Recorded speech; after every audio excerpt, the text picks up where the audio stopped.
आमच्या घरातील आमचा नोकर रामू मला सारखं म्हणायचा, छोट्या ताई, तुम्ही आता तारुण्यात आला आहात. तुम्हाला मी खूप काही शिकवू इच्छितो.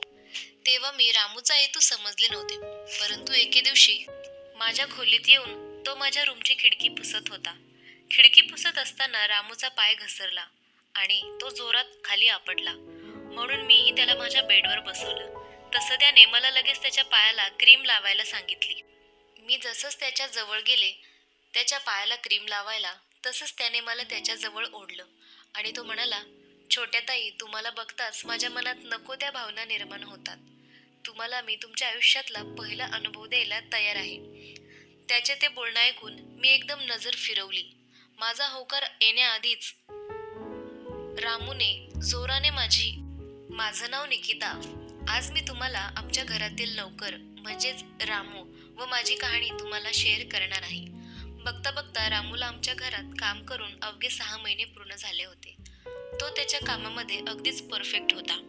आता लवकरच दिवाळी सुरू होणार होती, म्हणून आईने घरात साफसफाई करून घ्यायला सुरुवात केली होती. माझे आई बाबा दोघेही ऑफिसमध्ये काम करायचे, त्यामुळे त्यांना माझ्यासाठी वेळच नसायचा. पण तरीसुद्धा ते माझ्यासाठी वेळ काढायचे आणि माझा खूप लाड करायचे. घरातली साफसफाईचा विषय काढताच रामूने दुसऱ्या दिवसापासूनच साफसफाई सुरुवात केली. आमचं घर खूप मोठं होतं.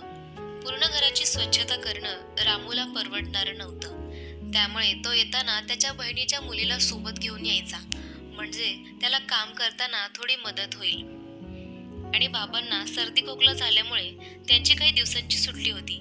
बाबांनाही वेळेत जेवण देण्याचं काम हा रामू करत होता. सकाळी माझा व आईचा टिफिन बनवून तो त्याच्या कामाला लागायचा.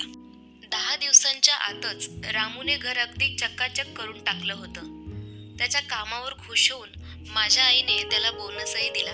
माझी आई म्हणाली, अरे वा रामू, शाबास, खूपच छान साफसफाई केली आहेस तू. त्या दिवशी मला रामूला पैसे देण्याची अजिबात इच्छा नव्हती. मग म्हणूनच मी ठरवलं आणि मी मॉलमध्ये गेले आणि त्याच्यासाठी 2-3 ड्रेस विकत घेतले, ज्याचा त्याला उपयोग होईल. त्याला भेट देण्याचं कारणही खास होतं, कारण तो आम्हा सगळ्यांची फार काळजी घ्यायचा. आम्हाला हवं नको ते बघायचा. घरात माझी कुठली वस्तू कुठे ठेवली आहे हे माझ्या आईपेक्षा जास्त रामूला माहीत होतं. मी तर म्हणेल, आईपेक्षा जास्त रामूलाच माझी जास्त काळजी होती. रामूने ज्या प्रकारे आम्हा सगळ्यांची मनं जिंकलं होतं, त्यावर खुश होऊनच मी त्याच्यासाठी हे ड्रेस घेतले होते. कारण तो नेहमीच मला फाटक्या कपड्यांमध्ये दिसायचा आणि त्याचा तो अवतार बघून मलाच कसं तरी वाटायचं, आणि म्हणूनच मी त्याच्यासाठी हे ड्रेस घेतले होते. आता रामू माझ्यापेक्षा लहानच होता, म्हणून मी त्याला रामू म्हणूनच हाक मारायचे आणि तो मला छोट्या ताई साहेब असं म्हणायचा. ज्या दिवशी मी त्याला ड्रेस घेतले तेव्हा त्याला काहीच माहीत नव्हतं आणि म्हणूनच मी त्याला सरप्राईज द्यायचं ठरवलं. आमच्या गार्डनमध्ये तो झाडांना पाणी देत होता. मी अचानकच त्याच्या मागेच गेले आणि त्याचे डोळे बंद करून धप्पा दिला. त्याने घाबरून तो पाण्याचा पाईप माझ्या अंगावर सोडला. मी पाण्यामुळे ओलीचिंब झाले होते. त्यानंतर तो ज्या पद्धतीने माझ्याकडे बघत होता, मला तर बाई खूपच वेगळं वाटलं. तो मला म्हणाला, छोट्या ताई, आज तुम्ही माझ्यासोबत फारच मस्करी करत आहात. नेमकं झालं तरी काय? तो बोलत असताना मी माझा हात पुढे केला आणि म्हटलं, बघ, मी तुझ्यासाठी छान गिफ्ट आणलं होतं, पण तू तर माझ्या अंगावर पाणी टाकलंस आणि मला ओलचिंब करून टाकलंस. रामूने जेव्हा माझ्या हातातलं गिफ्ट बघितलं तेव्हा तो फारच इमोशनल झाला होता आणि मला माहीत नाही, पण त्याने मला अचानकच घट्ट मिठी मारली. मला वाटलं इमोशनल झालाय, म्हणून मीही काहीच बोलले नाही. पण त्या दिवसानंतर त्याच्या वागण्यात मला जरा बदलच जाणवू लागला. मी त्याला म्हटलं, आजच्या नंतर मी दिलेले ड्रेसेस तू घालायचे. तू जरी आमच्या घरी काम करत असलास तरी दिसायला ठीकठाक आहेस, त्यामुळे मी दिलेले ड्रेसेस तू इथून पुढे घालायचेस. एके दिवशी मी माझ्या रूममध्ये कपडे चेंज करत असताना अचानकच तिथे रामू आला. खरं तर माझ्याकडूनच माझ्या रूमचा दरवाजा लावायचा मी विसरले होते, त्यामुळे ते दार उघडच होतं. रामू मला दाराच्या फटीतून बघत होता आणि माझ्या लक्षात येताच तो तसाच आतमध्ये आला. मी त्याला काही बोलणार इतक्यातच त्याने माझ्या ड्रेसची कॉलर पकडली आणि मला त्याच्याजवळ खेचलं आणि मला म्हणाला, छोट्या ताई, मी तुम्हाला तुमच्या आतल्या भावना आता लपवू देणार नाही. मी तुम्हाला तुमच्या आयुष्यातील पहिला अनुभव द्यायला तयार आहे. रामूचं बोलणं ऐकून तर मला काय बोलावं आणि काय करावं हे समजतच नव्हतं. तो मला म्हणाला, छोट्या ताई साहेब, तुम्ही आता तुमची लाज थोडी बाजूलाच ठेवा. आणि रामू मला म्हणाला, छोट्या ताई, तुम्ही मला फार आवडता, एवढ्या की मी तुमच्या प्रेमातच पडलो आहे. खरं तर मी आता तुम्हाला नावानेच हाक मारली पाहिजे, निकिता म्हणून, ताईसाहेब म्हणून नाही. रामू मला अगदीच जवळून स्पर्श करणार एवढ्यातच माझ्या बाबांचा आवाज आला. बाबा तेव्हा माझ्यावर नाही तर रामूवर ओरडले होते. ते म्हणाले, माझे बाबा म्हणाले, रामू, तू हे काय करतो आहेस? माझ्या 16 वर्षांच्या मुलीसोबत असं वागताना तुला लाज कशी वाटली नाही? तुझं वय काय, तिचं वय काय? माझ्या बाबांचा वाढलेला आवाज बघून आई पण खोलीच्या बाहेर आली. ती धावतच तिथे आली. माझ्या आईला बघताच रामूने उलटसुलट बोलायला सुरुवात केली. ते म्हणतात ना, चोराच्या उलट्या बोंबा, अगदी तसं. तो म्हणाला, वहिनी साहेब, तुमच्याच मुलीने माझ्यावर जबरदस्ती प्रेम करण्याचा प्रयत्न केला आहे. मी तर माझं काम व्यवस्थितच करत होतो. त्याच्या बोलण्यावर विश्वास न ठेवता माझी आई त्याच्यावर चिडली व बाबाही खूप जास्त रागावले होते. माझे बाबा म्हणाले, रामू, खोटं बोलू नकोस. मी स्वतः माझ्या डोळ्यांनी बघितलंय. तू माझ्या मुलीचा हात पकडून नको त्या गोष्टी करण्याचा प्रयत्न करत होतास आणि तिच्या जवळ जाण्याचाही प्रयत्न करत होतास. मी बघितलंय माझ्या डोळ्यांनी. आणि असं पण मी बघत आहे, गेल्या काही दिवसांपासून तुझं वागणं काही ठीक वाटत नव्हतं. पण तू या थराला जाशील, माझ्या मुलीसोबत असं वागण्याचा प्रयत्न करशील, असं मला अजिबात वाटलं नव्हतं. बाबांच्या बोलण्यावर रामू त्यांना उलट म्हणाला की, साहेब, मला सुद्धा कधीच वाटलं नव्हतं की तुम्ही या थराला जाणार म्हणून.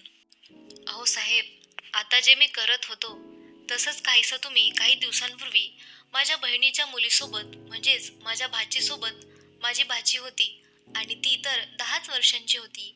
माझ्या भाचीला तुम्ही असंच खाण्याचं आमिष दाखवून तुम्ही तिला माझ्या नजरेआड नेऊन तिच्यासोबत नको त्या गोष्टी केल्या.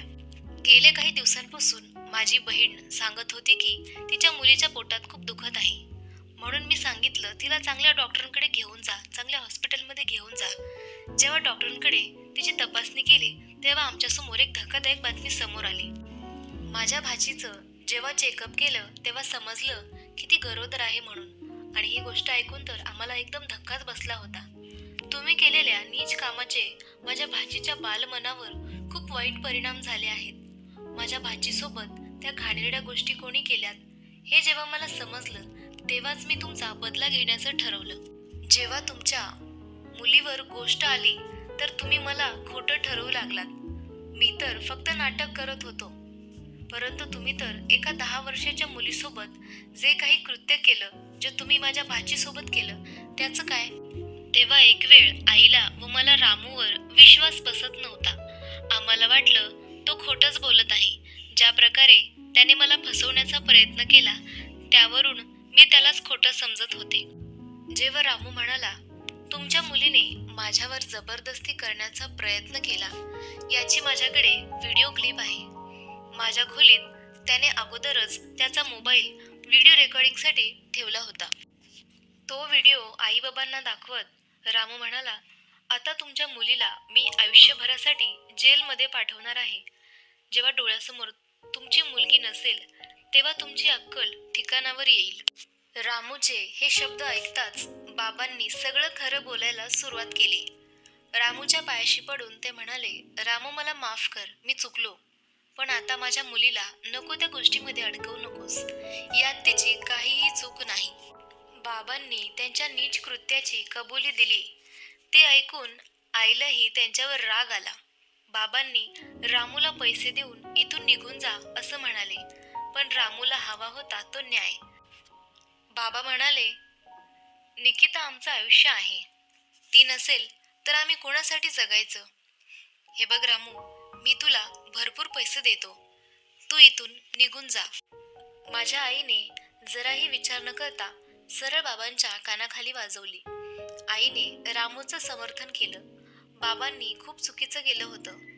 आईने रामूला साथ देत बाबांना त्यांच्या वाईट कर्माची शिक्षा सुनावण्यात मदत केली. आईने रामूच्या भाचीला न्याय मिळवून दिला होता.